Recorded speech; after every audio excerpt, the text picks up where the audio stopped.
Hello class, welcome to Lead school online class. गीतासिका में हमने एक फूल की चाह इस कविता में लेखक परिचय और दो कविताओं की पंक्तियों को हमने पढ़ा। तो आज तीसरी पंक्ति को पढ़ेंगे जो है पेज नंबर 104 में दिए गए उस पंक्तियों को हम पढ़ेंगे। तो ध्यान दीजिए, अपने अपने टेक्स्ट बुक ओपन कर मैं पहले कविता को पढ़ूंगी।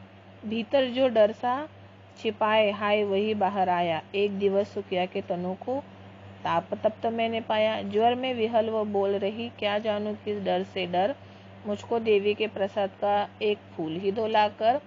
यानी इन पंक्तियों में कवि बता रहे हैं कि आखिरकार पिता को जिस बात का डर था वही हो चुका था। यानी जिस बात वो पिताजी अपनी सुखिया को बचाते थे वही दिन आ गया। सुखिया एक दिन बुखार से बुरी तरह तड़प रही थी। उसका शरीर आग की तरह जल रहा था। इस बुखार से विचलित होकर सुखिया बोल रही थी कि वह किसी बात से डरी है, इसलिए उसे इतना ज्यादा बुखार आया है, और किस बात से नहीं उसे कुछ समझ में नहीं आ रहा था। बुखार से तड़पते हुए स्वर में वह अपने पिता से देवी माँ के प्रसाद का एक फूल उसे लाकर देने के लिए बोलती है, यानी जिद करती है, यानी उसे अपनी इच्छा चाह बताती है कि उसे देवी माँ का प्रसाद लाकर दीजिए। क्रमशः कंठशीन हो गया, शिथिल हुई अवयव सारे।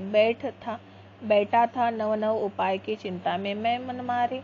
जान सका ना प्रभात सजग से हुई अलस कब दोपहरी। स्वर्ण घनों में कब रवि डूबा, कब आई संध्या गहरी। यानी तेज बुखार के कारण सुखिया का गला सूख गया था। उसमें कुछ बोलने की भी शक्ति नहीं थी, बची थी। उसके सारे अंग के जो पार्ट है ढीले हो चुके थे, यानी उतनी कमजोर वो हो चुकी थी।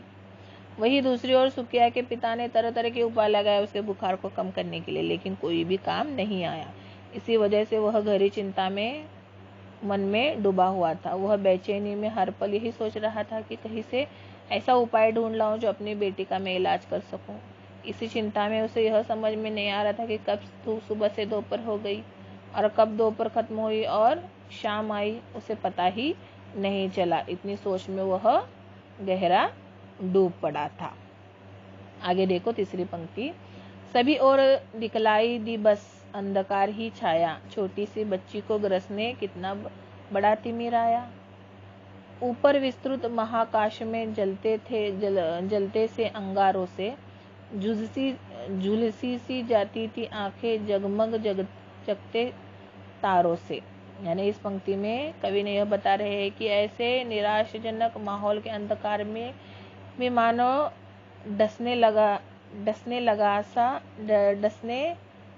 चला आ रहा है। पिता को ऐसा प्रतीत हो रहा था कि इतनी छोटी सी बच्ची के लिए पूरा अंधकार ही दैत्य बनाकर चला आया है।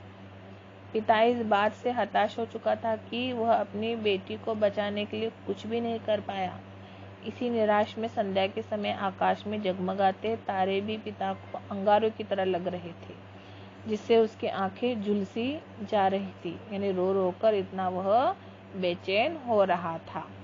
तो हमने यह पेज नंबर 104 की पंक्तियों को पढ़ा और आज का आपका गृह कार्य रहेगा 10 शब्दार्थ और शब्दार्थों के अर्थ मीनिंग वाले शब्द आपको 10 शब्द, एक शब्द आपको 3 बार लिखना है।